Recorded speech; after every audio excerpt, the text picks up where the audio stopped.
because today I've once and for all gotten to the bottom of why these countries have opposite names. And the explanation literally sounds like somebody made it up. The year is 950 AD, and Eric the Red had just been born in Norway. Eric lived a relatively normal Norse upbringing that was until his father was exiled from Norway, meaning that him and his entire family had to leave the country immediately. And they decided to get in a boat and sail west towards Iceland. We're not talking about Iceland, we're talking about Greenland because it's bigger and better.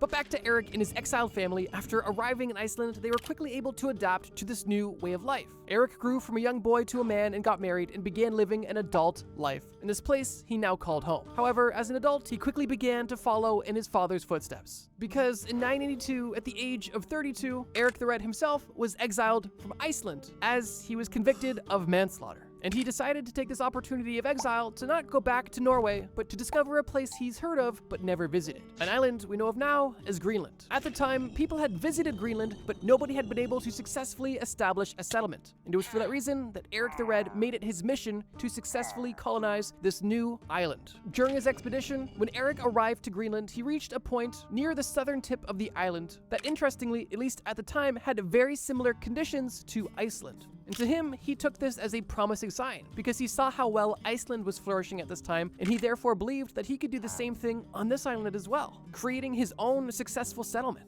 And while he was unaware of the extent of the island or the true nature of the island, at least initially, he was pretty convinced that he had his own, basically Iceland 2.0, although it was missing one thing: good marketing. And it was that marketing that Eric eventually came up with that not only made him infamous, but made the name scheme of the country completely iconic. After 3 long, grueling years of developing his own small settlement in Greenland, his exile was finally up. And his first order of business was to return back to Iceland and sing the praises of the settlement he had just established. And he did exactly that. In the summer of 985, Eric returned to Iceland and began telling everybody he could about the amazing time he was having on the island of Greenland. And the stories he was telling and the name he gave the island were both extremely strategic. In his own words, Eric literally said people would be attracted to go to a place if it had a favorable name.